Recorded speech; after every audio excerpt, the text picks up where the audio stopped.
attempt by the police to issue a statement implying that we as a political party will invite thugs to invade and disrupt our event is a sure sign that our policing system has collapsed.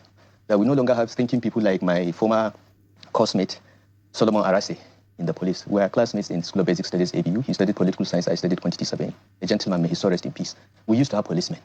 Now, we have shadows of the police. They were there, and I'm submitting a petition to the IG as well as the Police Service Commission, because this gets to the root of the failure of our policing system. When law enforcement agents are the ones that are used to facilitate and protect those that engage in violence, then we are on our way to total destruction of everything that we stand for in this country. Madam, you warned of anarchy and accused police of standing by during the attack, while authorities are now saying that the meeting lacked proper notification. Do you believe this was negligence on the part of the organizers? What is proper notification? And a political gathering? You don't think that for proper cover of security? Under which law? What section of the Constitution? No one can abridge my rights of association. No one can ask me to give any notice. I can give if I choose. But it is not illegal or a constitutional requirement. And people should stop overreaching themselves just because they have a position today. I was governor of that state for 8 years. Never at any time did I stop any opposition party from having meetings or say that venues should not allow meetings to take place. This is an overreach. You are inferring that the governor of the day or the government of Kaduna State was behind that? The government of Kaduna State is behind it. When we submit, I will submit my evidence to the Police Service Commission and the Inspector General of Police if they care to take action. I mean, why would you think that the governor, is it because you are now no longer in the same party? Why do you think the governor might be behind it? Do you see him ordering it, or what exactly? Because these are allegations. Because a governor of the state is supposed to be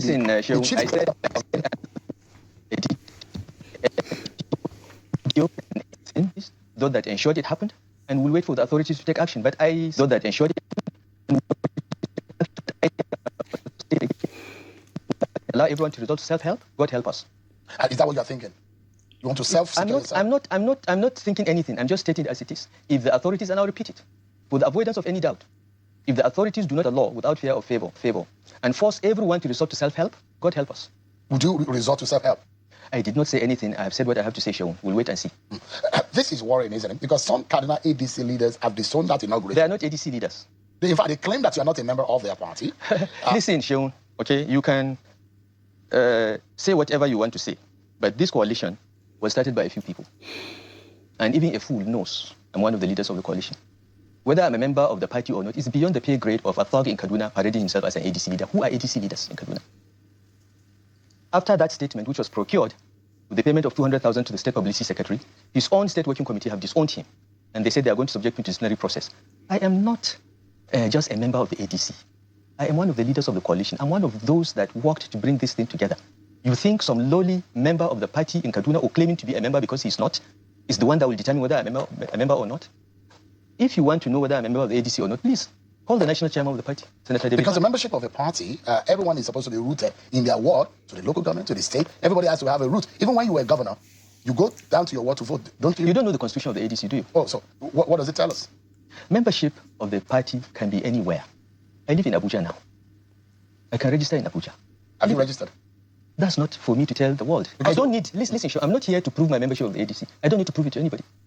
And it's not even a matter that I think requires wasting of our time. Let's go to more substantive issues. There are more serious problems in this country than my membership of the ADC or not. I'd just like to know, for the avoidance of doubt, because you were once a member of the SDP. We saw you meeting with the SDP chairman at some point. I'm a member of the SDP, and in case you have forgotten, even when the ADC was adopted as the political party for the coalition for 2027 elections, the leadership gave Peter Obi of the Labour Party and Nasir El-Rufai of the SDP forbearance to remain in our parties until the conclusion of some critical elections. So the question of my membership of the party is above the pay grade of any party member. Okay, it's above their pay grade. This is part and parcel of the original covenant of the coalition. Pay grade. This is part and parcel of the original covenant of the coalition. Peter Obi has elections in Anambra in November. He's going to campaign for Labour Party. We have elections in Niger State in November. I'm going to campaign for SDP. So whether I am in the SDP or ADC is not the material issue. I am one of the leaders of the coalition, and how we are putting our coalition together is for us to determine. It's not for anyone to question or interrogate. Let me take you quickly to Kaduna. At what point did you fall out with the governor? What happened? I've not fallen out with the governor. Are you still friends with him? No, he's not my friend. Why? That's a man you... He has never been my friend. But he was my boy. He was my mentee. Okay? I call him my friend because it's easier to say that. But he has been my boy. He has been my mentee. We've not fallen out. But do you still speak with him? No, I don't. Well, you don't have that kind of relationship any longer? No, you don't understand, Sheung. Go and find out. When I left BPE in 2003, I never went back and I never spoke to any subsequent DG of the BPE unless he speaks to me, unless he calls me or wants my advice. This is how I am. Go and check in the FCT. Since I left the FCT in 2007, I have not gone back there until the former minister, Mohammed Bello, who was my classmate in Barewa, invited me to come and talk to him about some things. I don't go back. Once I'm done with the job, I move on. I don't go back. I don't call you. If you want, you can call me. If you want any advice or you want to ask any question about what has happened, you call me, I'll respond. Other than that, I don't. There's been open criticism of the government by yourself, which a lot of people will say, but you helped that government to come in place. Yes, that was I your did. Successor. Yes, so a lot of people will be wondering, at what point, what really happened? Listen, Shio, I don't know why people refuse to think. Okay, everyone knows I was a founding father of one of the founding fathers of the APC, right? Mm-hmm. And everyone knows that I made some contribution in bringing Asiwaju to the presidency. All right? You made that statement right on this program. Yeah, when you and your colleagues. I did. Okay, no, I'm trying to just state some facts. Now, if Asiwaju's government has derailed, it is not doing what we thought he would do. He's not serving the interests of Nigerians. I should not criticize him because I contributed in bringing him. Is that the logic in Nigeria these days? Why does that happen? The purpose of government is to get things done for the progress of the people and the country.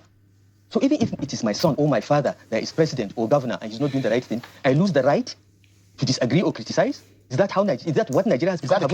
Have we gone that low? No, I'm asking you the question. No, but all right? Because you started by saying that Ubasani is my friend or whatever. Yes, he's one of my mentees.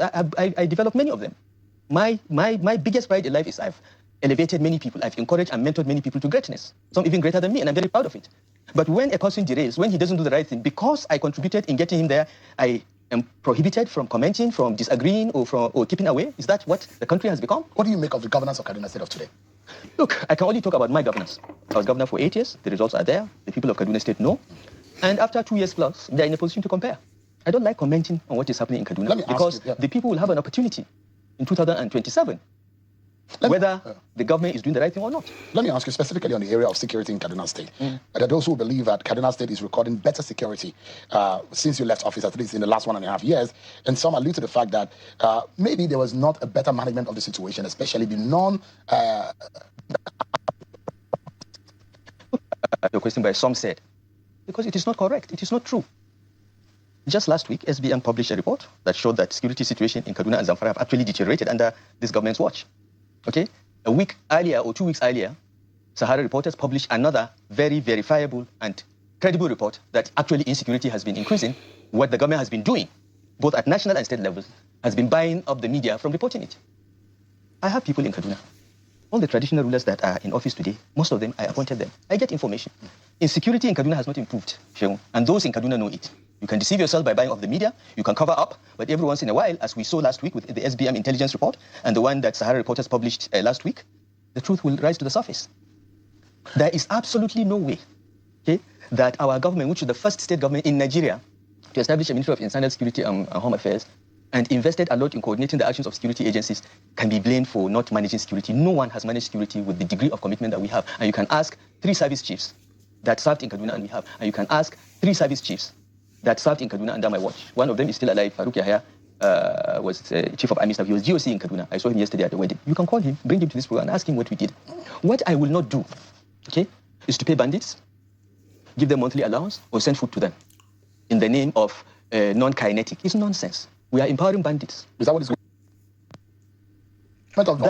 It's not the government. This is wonderful level, yes, so. Una don't listen to El-Rufai. Una hear what he talk, you understand? So, concerning the incident that occurred during the event with the uncle for Kaduna, you understand? He see the person with the involved, see that the Kaduna governor, they involved. So, they plan all those talks. You get me? So, he told many things.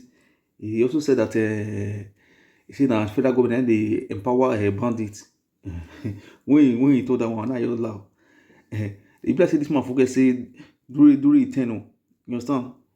During eternal, the way bandits call they operate, the way kidnapper call they operate, you understand? Mostly all those Kaduna, Sata Kaduna, you understand? The way bandits call they operate, this man don't forget everything. You want to claim right for national TV. You understand me? So, well, I know my talk too much here. Wait with an opinion, or wait to talk. So, let's see, give a suggestion under the comment section. You understand? So, I'm also following for more updates. One of Sugar Boy.